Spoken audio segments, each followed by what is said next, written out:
How can we make the world better? By making ourselves better. The Dr. Joe Show explores how you can make positive personal change by using his groundbreaking and highly effective I Am approach to understand who we are and why we do what we do. Your small changes can have big effects. Join us now for the Dr. Joe Show with Mark Stiles of Stiles Law, Thomas McCoy, and your host, Dr. Joe Schrand. Stretch the kindness, brush with madness. Welcome to the Dr. Joe Show. Yeah, okay. I thought maybe, I had to do something else because I was waiting, Tom, to see whether there was going to be another. I mean, sometimes, Tom, you just do these amazing things. This was an amazing, too. There was that lovely theatrical pause. It was crisp. You got to leave at least a 3-second pause. I've realized if you want real effect, It's true. I say that to my dog all the time. Just take care of your paws. There you go. Thank you. So, but I really don't want to pause that much because we have such an important topic tonight. But before that, Tom, you went on vacation. You want to just tell folks a little bit about your holiday? Yeah, so I took a trip to España. Shout out to Kaylin Jenkins Brown of Enchanted Memories Travel. Spain interested me for a while. It came down to flight prices, and I had read a little bit of Spanish history, reading Homage to Catalonia. For some reason, I expected it to be colder.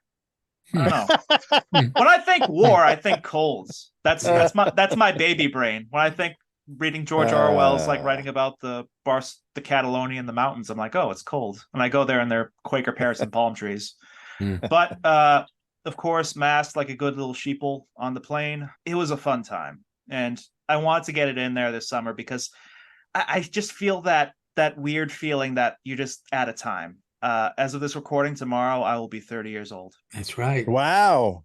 Yeah. Yeah. So, yeah. Most for you, huh? Most of my eggs will be gone. I can't reproduce.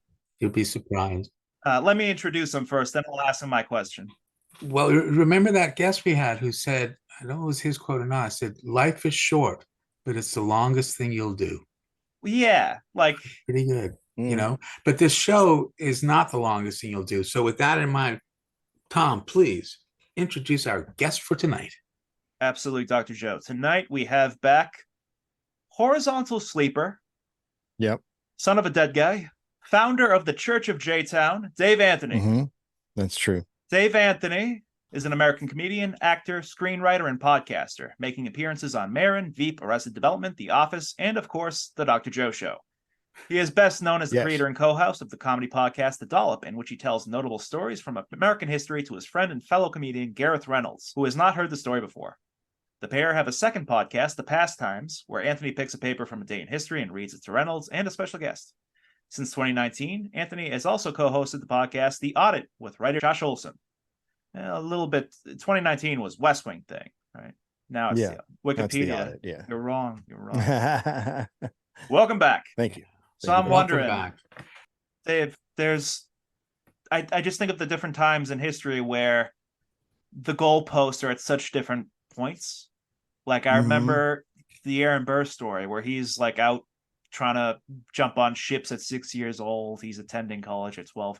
Do you think we're at a new point like that where people 100 years from now are going to be like, wow, he had a house at 26? Yeah, I think we're kind of already there as far as a house at 26. Yeah, I think that the goalposts have rapidly changed. And I think a lot of people aren't aware of it yet.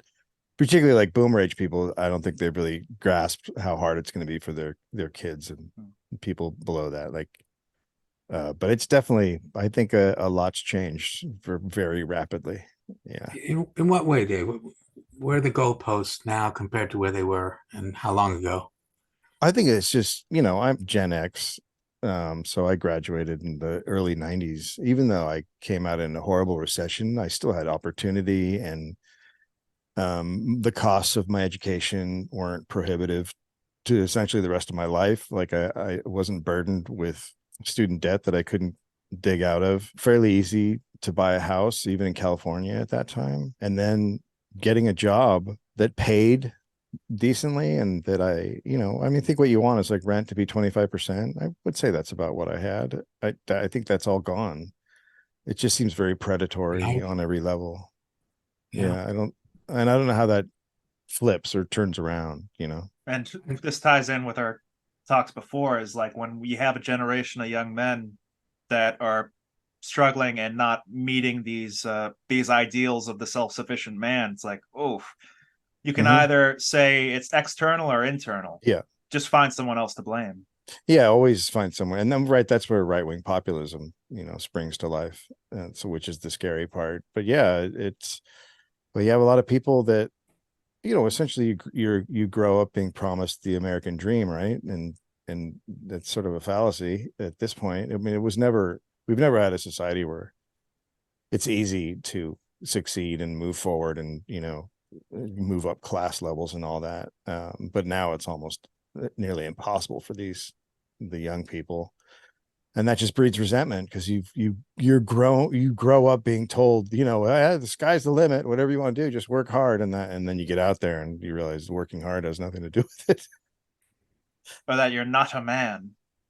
Yeah. You're not a man. It's pretty brutal. Like I have had situations where, times in my life where I've lived in poverty, and it's devastating, and it just takes everything out of you. It's exhausting. It's an exhausting experience. Yeah. Now we have a lot of people there.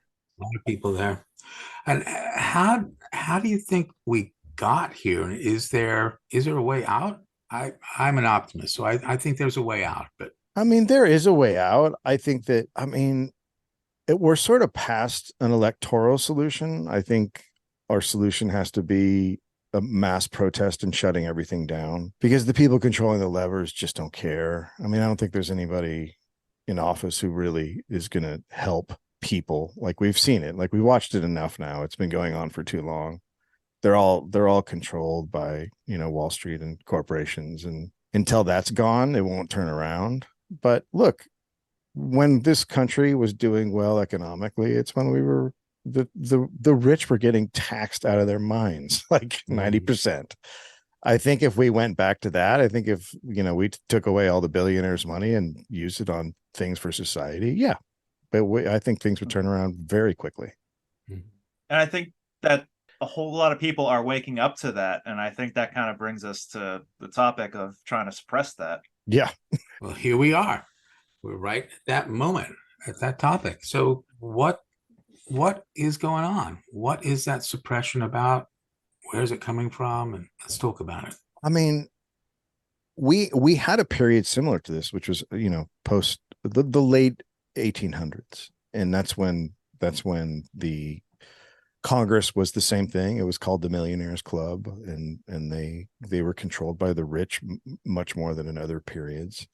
And right now we just have an entire society, our media, our politicians, it's all controlled by the rich. They pull the levers. They're the ones getting people to fight with each other by going on Fox News and anything else, and getting people upset about trans people or gay people in schools. That's all coming from wealthy people and think tanks and all these organizations. Just, when you're super rich, what's the best thing that can happen? Take the focus off yourself, make people fight below you, make them fight with each other. And as long as these guys have control over the media and everything else, it's just going to keep going that way.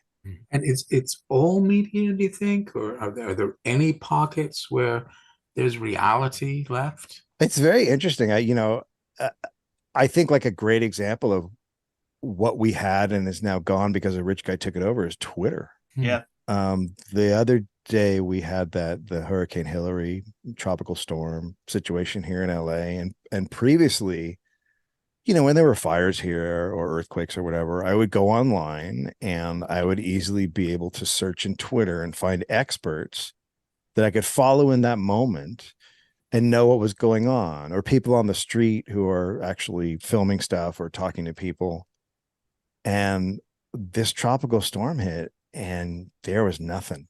If you tried to search it, what came up were what we call the blue checks, which are people who pay Elon for a monthly subscription, and they're just, it's nonsense.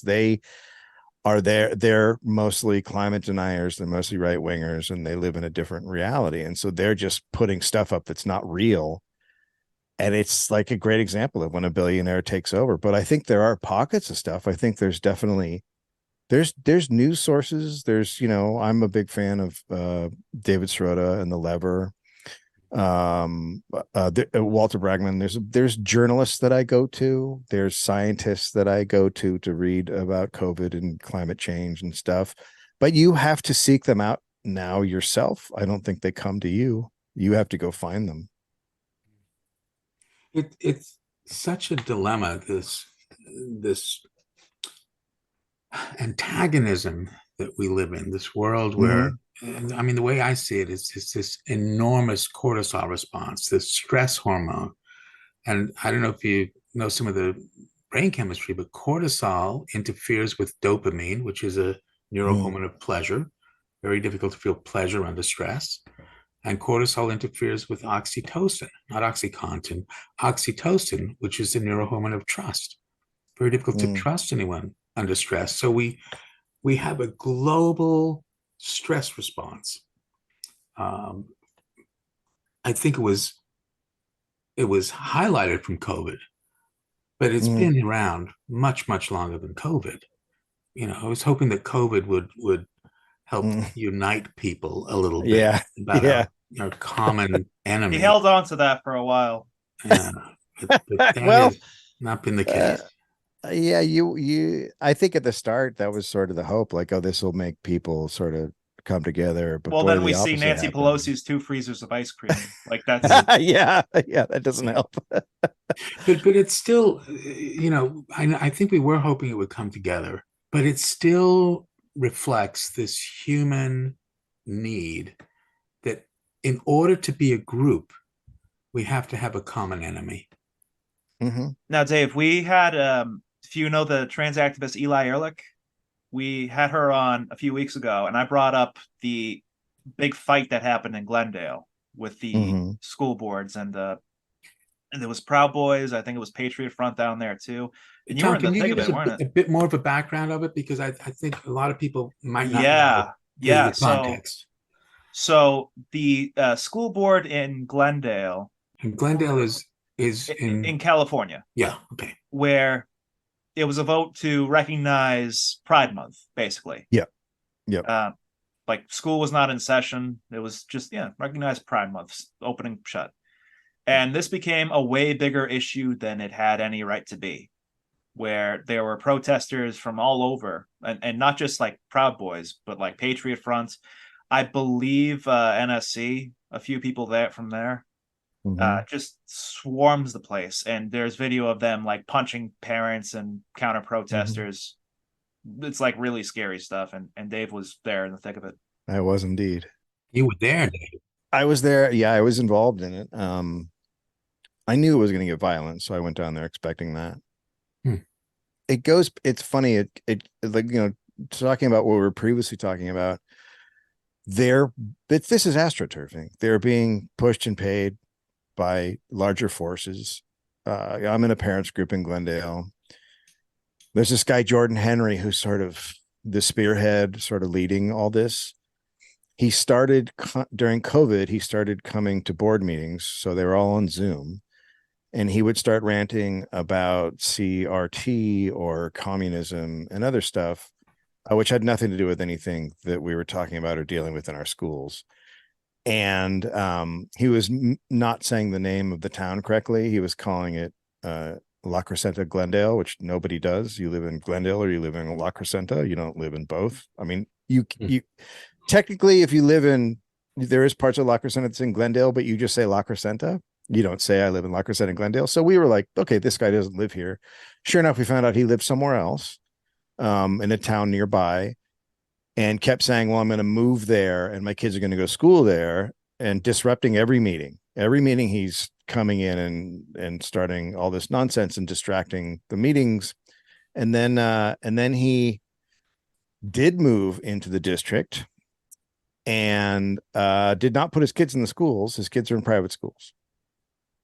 And this continued on. And then he started specifically attacking teachers by name. Uh, this is mostly when the anti-trans stuff really took off. And we had a fight at the school between groups of students, anti LGBT people, and then attacking a booth that someone had. So it was getting heated.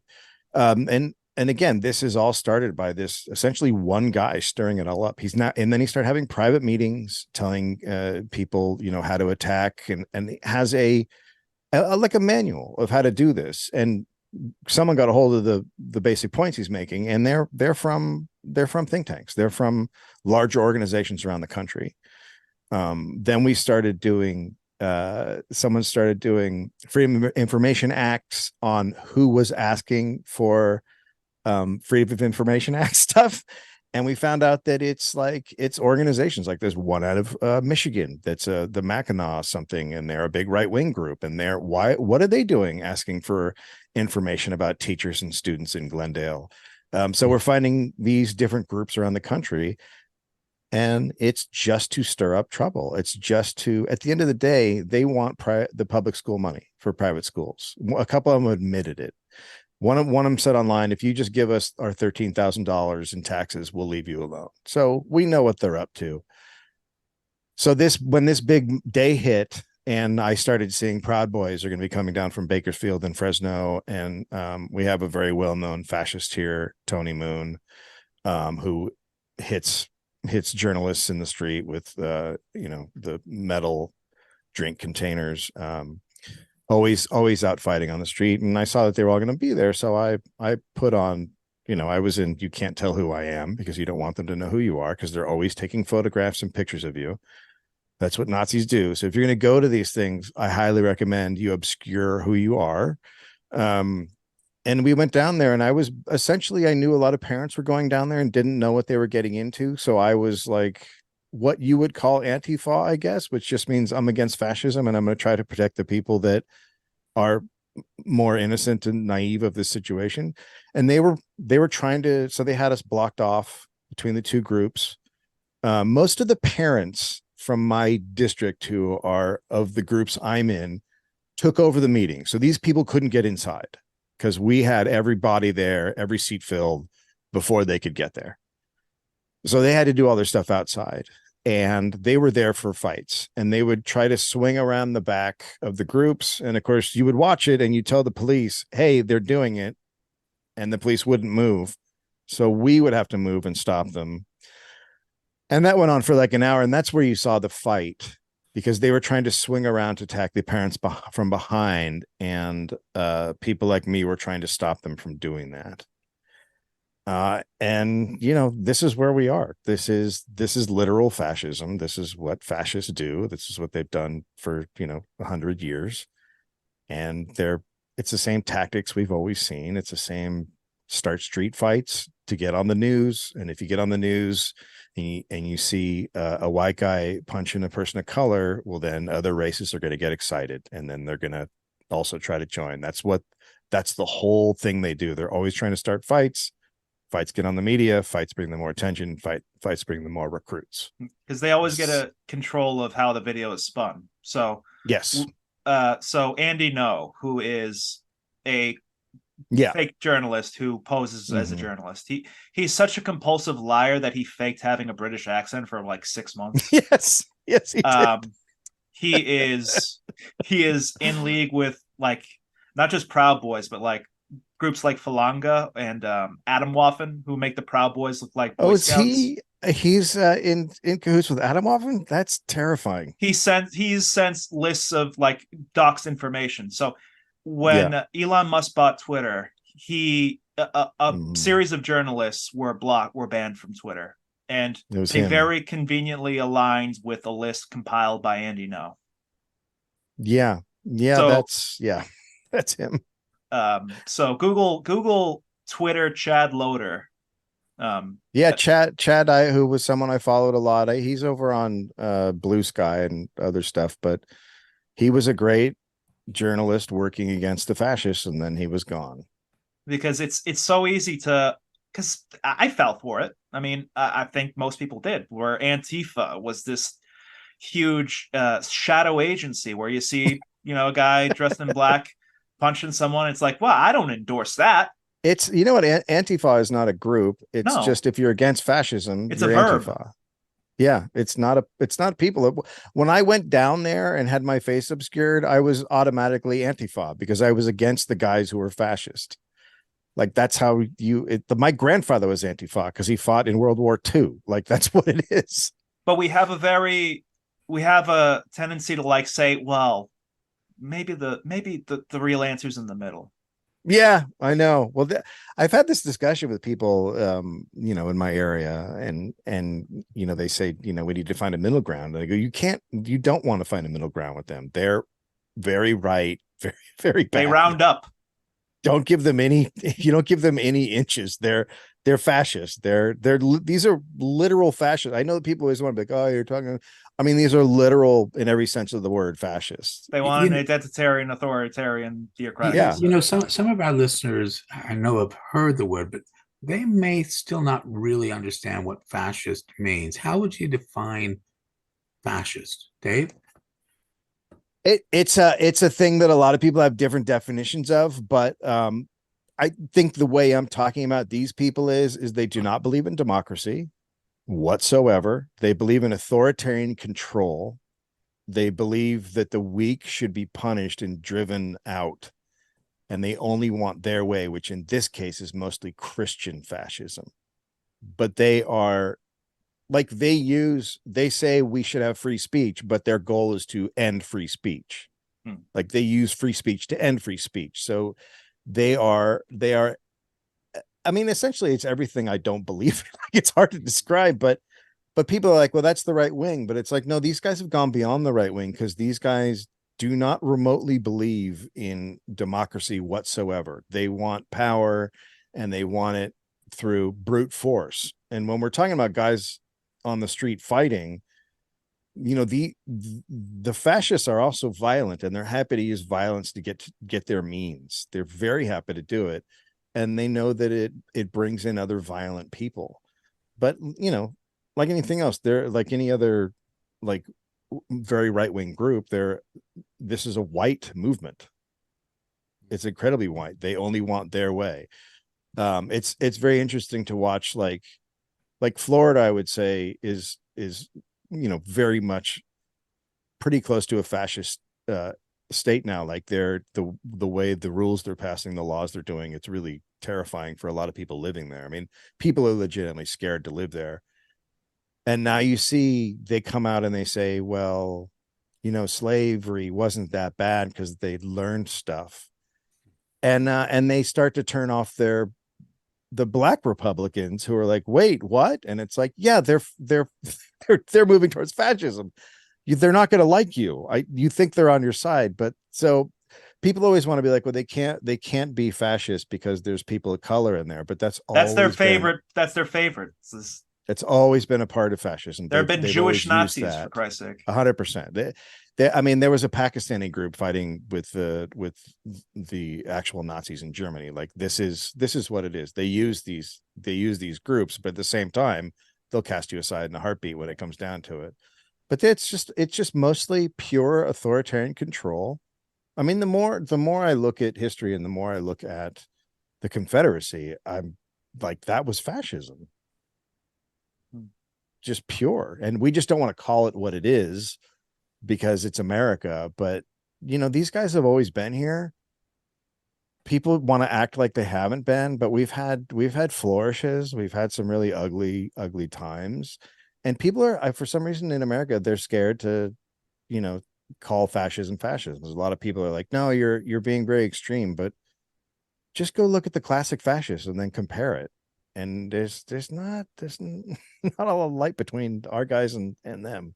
And just think about one thing that's been buried is how popular Mussolini and Franco and Hitler were before World War II. Like, Hitler was Time Person of the Year, if I recall correctly, once a year. Like, yeah. I mean, look, it's the same thing we have now, which is, like we talked about earlier, the suffering of the masses can easily lead to that person becoming very popular. And it's always based around masculinity. But the favorite thing about Mussolini was he was obsessed with milk, and he wanted to make clothes out of milk, and he was all about milk, which is where the whole soy boy thing came from in art. And I mean, they're lifting things. They're doing the same sort of stuff. But you know, from my perspective, and this is just my perspective based on sort of evolutionary biology, if you will, um, we can call it fascism, but unfortunately, it's a real dark side of who we are as human beings. Yeah. Right? That we see competition everywhere. Mm-hmm. We see limited resources everywhere. And the only way for us to survive is to take those resources and deprive somebody else of them. Yeah. And it's going to be a struggle because the risk is that we, who are not fascist, superimpose the exact same model on people who we don't agree with. So, Mm-hmm. what about that, Dave? Is there, where does that take you? Well, when you say superimposing art, what exactly do you like? What's your So, there are things called mirror neurons, right? So, mirror neuron is I will mirror the feeling that you have. And my concern about this is I'm not condoning any of this violence, any of this group mentality, any of this my group is better because it's an in group versus the out group. But my concern is that it's so powerful a part of our brain that we do it without even realizing we're doing it. So now I'm part of my in group. Fascists are now in the out group. The out group says, yeah, I'm a fascist and you're part of the out group. And so that's where we create conflict. I am, again, not condoning it, but I think, how do we really address this? how do you break that cycle? It's Yeah. How do you like break the that cycle? more I go through history, the more I sort of realize it's, and this isn't always the case, but a lot of the time it's a lot of people, most people going, can I just live? Mm, And a few people making things really, really hard mm, and making most people struggle. And most people are like, can I just go to church and go to school and go to my job? yeah. And it's times like I mean, that's the time we're in right now, is there's people that are like, no, we're not going to let you live the way you want because we want to live our way. I just watch it and I go, I don't know how to stop it or how to address it or what, because I think people are just born. I think there's just a group of people that are born this way, that it's how they come out of the womb, and they're ready to sort of inflict their way on other people and make it hard for other people. They're just chaos makers. I think they're part of the human being. There's some of us that are just not get along people, Yeah. and they cause a lot of problems. I mean, I think everyone has in their family one person where you're just like, Jeff, just stop. Like, what are you doing? Yeah. There's a chaos maker. And right now, we have a lot of chaos makers. And when they feel empowered, they get together in groups and they cause trouble. Yeah. But yeah, I just wonder if is it part of humanity in the sense that, we don't actually have predators and we don't have anything like that. So are we just our own predators at some point? Yes, I think it's exactly it.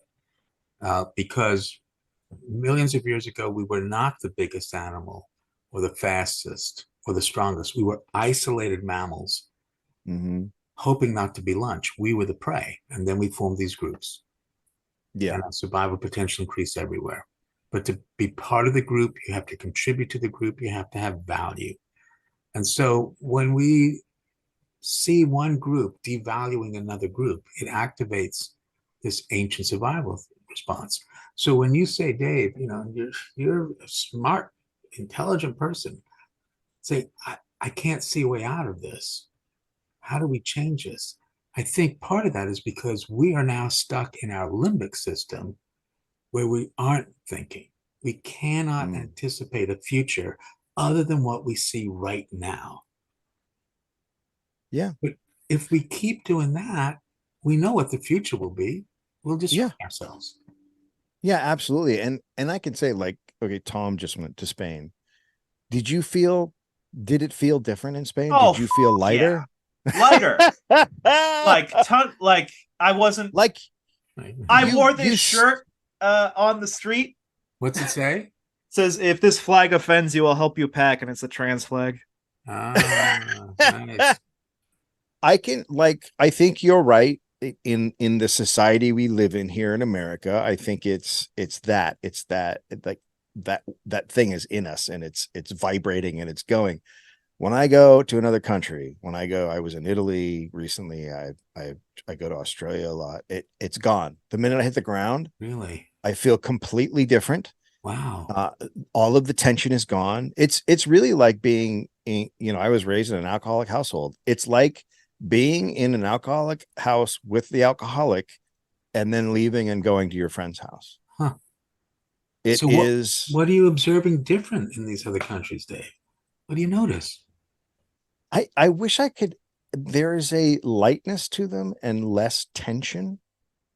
I think every single place you look here, I think it is tense and angry and aggressive. And even if you took out the stuff that we're going through now, even still we have climate change, which everybody has, but America's a leading force in causing it. And then you have guns, and that doesn't make like that just makes life not great. And you have the healthcare system, which is at any moment I could just do that's it. I can just be ruined. Like so, they don't have that in other countries. I think the healthcare system is a big part of it because I think it's a taxing, just a daily taxing thing for people, even if they don't realize it. Like if no one's there to take care of you, if you know there's no net, if there's no one to help you, well, then life's just harder. Yeah. And you're going to be under stress. It's I would describe it, the tension is like being with a group of friends and there's one person that everyone hates and we're just waiting for one friend to just start hitting on them. They're like, "Oh, Yeah. I thought I was the only one that felt that way." We haven't had that moment yet Mm. because Yeah. so many of us, dare I say, like most of us, are playing along to a degree. Because, like, ask anyone, I'd say under 50, it's like Democrat, Republican, I don't give like we're No, beyond no. team sports. Yeah, I very much feel like I'm at the point now where I'm stuck in a country with two cults, Mm. one worse than the other, but they're just yelling at each other, and I'm just standing there going, "What you guys? When are you guys going to stop?" Right. Right. And that creates this stress response in all of us. And as soon as I mean, when there's a critical mass of people under stress, Mhm. you're going to be attracted to a group where you feel safer. There's Yeah. actually a whole nother brain chemistry involved in this called vasopressin, which is the precursor to oxytocin. It's a chemical that's released when one group is being attacked by another group. It's not the chemical that creates the attack. It binds you together when you are attacked. And that's part of the concern. We know Mhm. we're being attacked by one group, but if we mirror that and continue to attack in response, now we've got, the kind of world that we have now. Incredibly difficult to do anything different because the fear Yeah. is I'm going to be killed by this horrible group.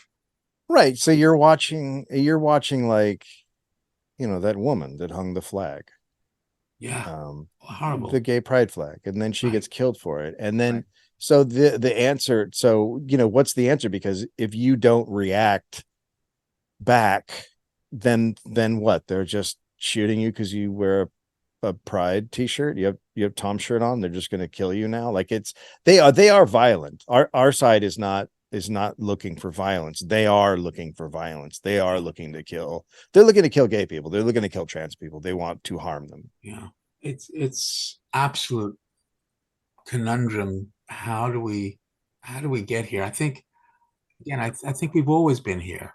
I think it's just now Yeah.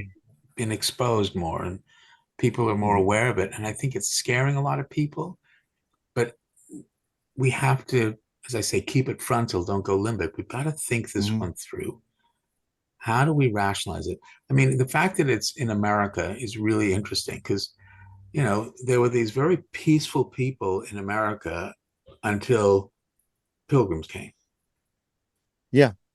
And the pilgrims, I think, this is just hypothetical, represented a group of people who were determined to do something different, to escape, the corruption and the oppression of their people, of their countries, and then slowly but surely created it. Yeah, they became oppressive. Yeah. There's a guy really we did a dollop about him, but Thomas Morton, and he came over and he was here when the pure, I mean, essentially it was a theological, state at that point, those places. And he was like, I don't want to do this. And he went off and started his own, like, it's like a commune. And I believe there was like gay sex, and they were hanging out with the natives, and they were just partying and having a good time. And it's kind of what you'd want society to be. It was just like free, let's enjoy ourselves, everybody take care of each other. And then the Puritans came and, killed them.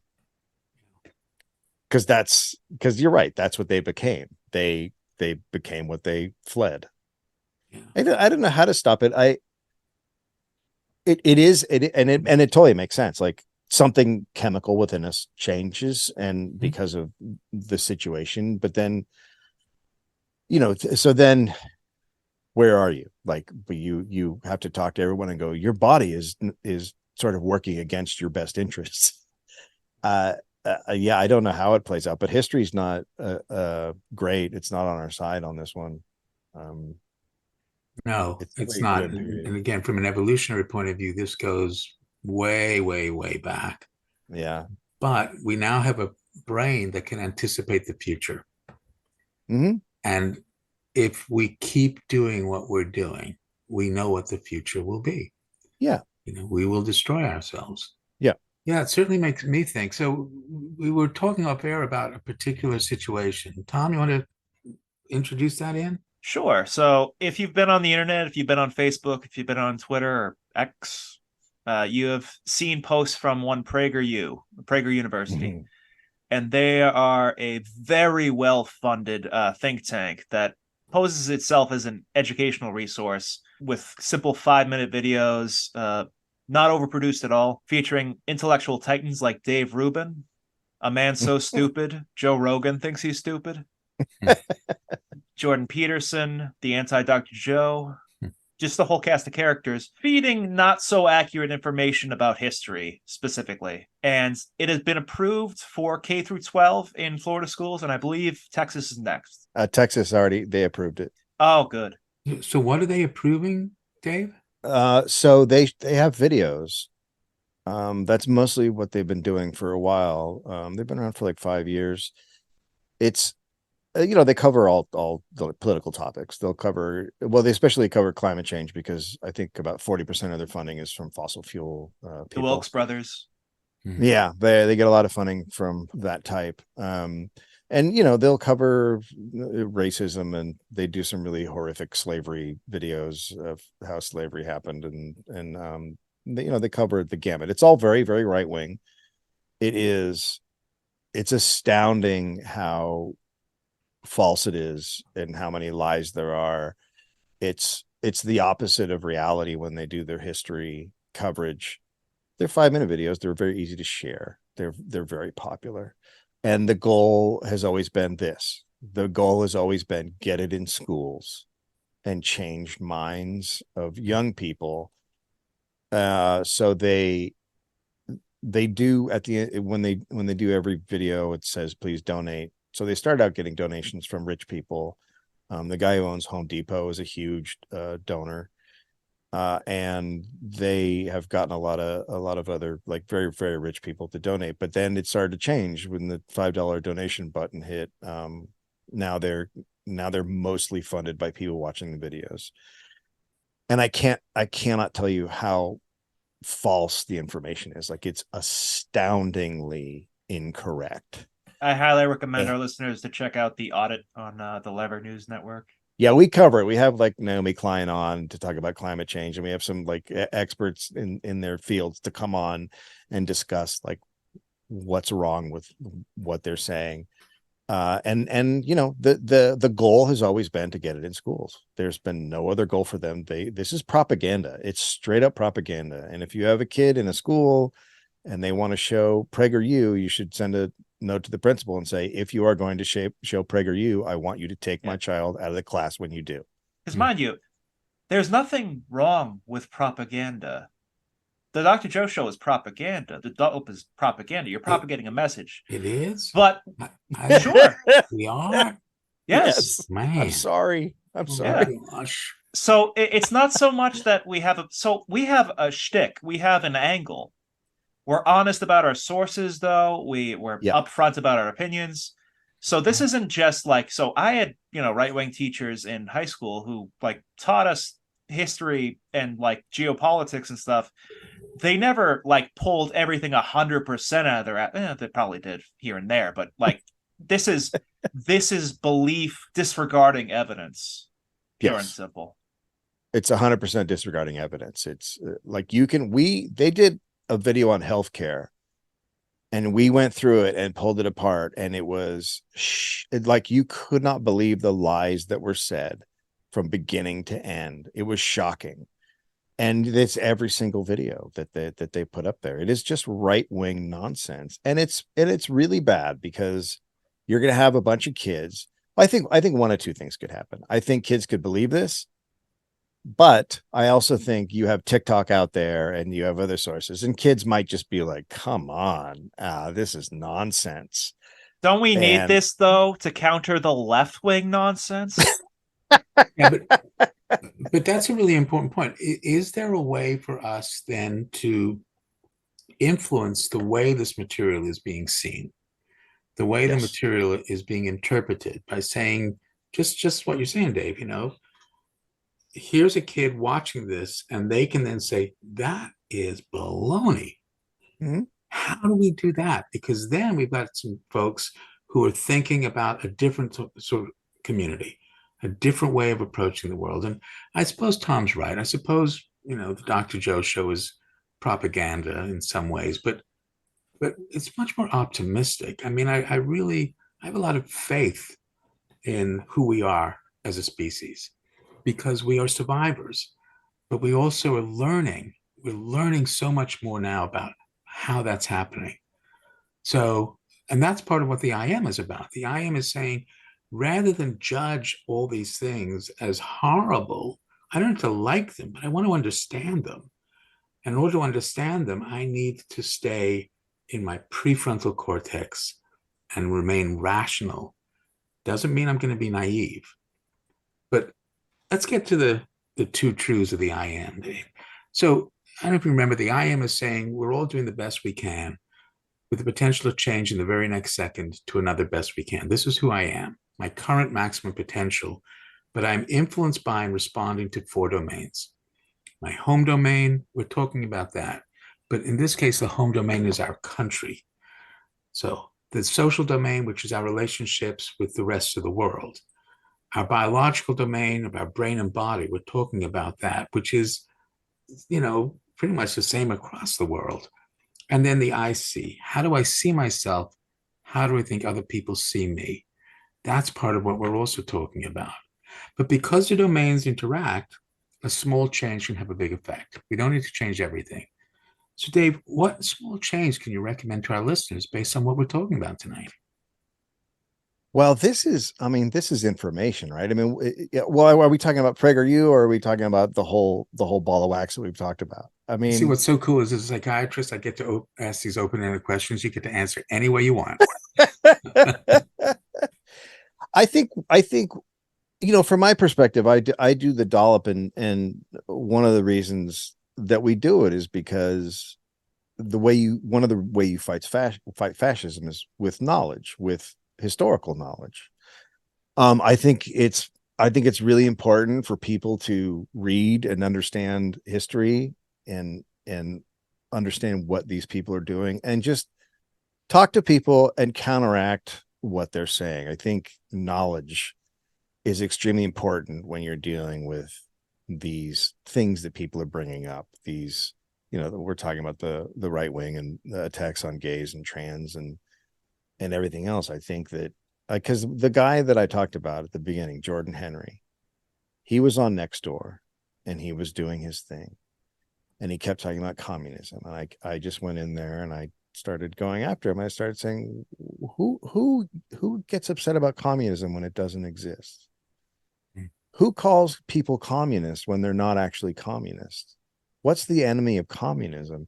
And finally, we just got down to the point where he was basically understanding that I was calling him a fascist. And then he disappeared and he went away. But I basically just brought up historical things and kept talking about things. I think knowledge is the number one way to attack these people and stop them from attacking others. But also, and I'm very bad at this, the thing I'm about to say, Phyllis Schlafly, we used to talk nonsense, absolute garbage. And feminists would lose it and scream at her and call her dumb and stupid and everything else. And then you lose. And so I think it's don't take the bait. I really have to work on, if I respond with humor back to them, I crush them. Mm-hmm. If I respond with anger, I lose. That's right. And that's exactly the mirror neuron thing. So if they're angry and I get angry, we got two angry brains. But by using humor, it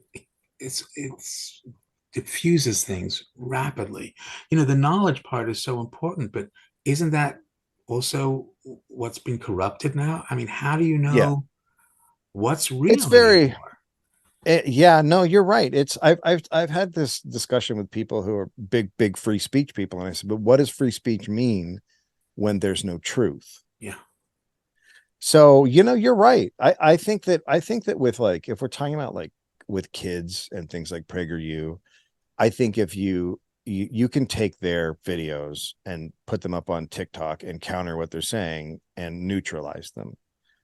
But you're right. Like essentially PragerU is what you're talking about. It's rich people disseminating information that's false to pit us against each other and to keep control. Yeah. But how do you, I can say things till I'm blue in the face and some people are just never going to believe it. Yeah. We also have so many places where we get information now. So, we're all hearing different stories. It's like, there's so many perspectives, but what the IM is trying to say is, let's understand why somebody believes what they do without judging them. Because as soon as we judge them, we're going to activate their primitive response and they're going to feel devalued. Respect leads to value and value leads to trust. Disrespect is about devaluation, which leads to mistrust. And we have a lot of that in the world right now. A lot of mistrust.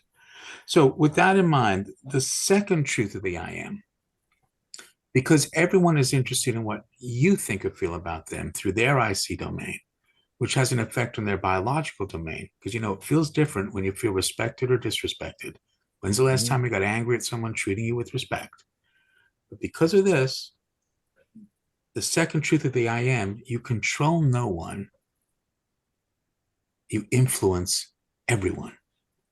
You get to choose the kind of influence you want to be. So, Dave Anthony, what kind of influence do you want to be? I wish I was a better one. I hope that I am the kind of person who is bringing the understanding of the imbalance that we've had so far in our world and the harm that's been done to oppressed people and people who have a harder time. And I that's kind of what my podcast is. Like, my podcast is, well, it's an homage to Howard Zinn's The People's History of the United States, right? It's like saying, okay, these are the people who voices you didn't hear and who got trampled on and hurt. And the cool thing about what I do is that I've had a lot of people write to me and go, I used to be a right winger. I listened to your podcast, and now I see it from a different view. Tom, were you a conservative? Were you more conservative? So you gotta hear the story. This is So great. I man. ran the gamut, like really growing up. Like as a kid, like you could just straight up call me a fascist, probably. So I was like, Uh-huh. when I was like 13, 14, I was very black and white thinking. I think it's some of it's on the spectrum, and obviously information diet, like what was playing on the car radio. Yeah. So, and then gradually in college, I became, because I also have a contrarian streak, I was very libertarian.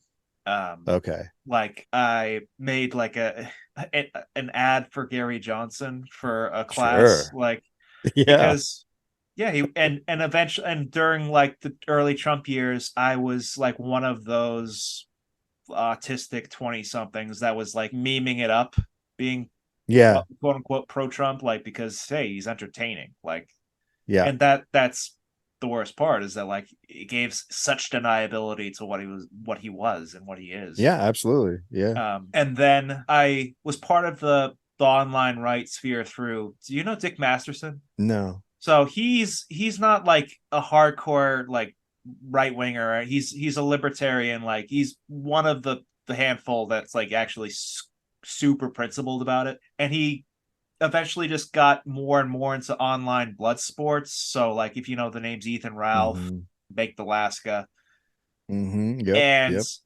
as I was listening to Dick, I was listening to them. Yeah. And the fan base became more and more vehemently right wing. I was a part of this group called the Cabin Boys because we get together and rent a cabin in Tennessee. And a lot of them are still cool. A lot of them, you could see the transformation in 2020, though. And it took a pattern break for me. I've described it before, but like as I was driving from Connecticut to Massachusetts the day the lockdown started, I was listening to the Dollop. That was my first episode I was listening to, was the Japanese guys that didn't know the war had ended, and they were Oh yeah, hero. Yeah. And so that became my pandemic listening. I have that on, playing Animal Crossing, day drinking, and so I was getting a little more perspective. And then when the BLM protests started, I saw friends laugh reacting to videos of protesters getting run over. Oh. So I'm like, do you give a shit about free speech, actually? Yeah. And they don't. They don't. And so watching one guy in particular, because he had just had a baby, use that as like some sort of rationale, because he was just cooking up all these hypothetical scenarios. What if they come out? You live in like rural Wisconsin. That's the same thing that happened with MLK. Like there were people in Iowa were like, he's gonna bring the black deer. Like just there's a comic that I always bring out from the 60s of MLK talking to a reporter with a burned down city behind him saying, I'm planning another peaceful protest for next week. Oh yeah. Yeah, like, I've seen that one. This is 1,000 years old. Like it's Oh yeah. Yeah. And it is part of who we are. We have to come to terms with, we have to do something. And we will. I mean, I agree. Like I said, I'm optimistic, but I'd like to think that we've had an influence on you, Tom, that the I am approach at least has given you a little bit of a hope. Well, sure, because like we have to admit there's a problem first. Absolutely. Because we're like, people are going to listen to this. It's like, oh, Dr. Joe's we're endorsing. No, we're not saying like vote this way, vote that way, because it's bigger. It's deeper than that. It's deeper than electoral politics, as we say. We talked about this, the in group and the out group, but from my perspective, we all want the same thing. We all want to feel valued by somebody else. That makes us one group called humanity. And we need to get to that group without having to have a common enemy.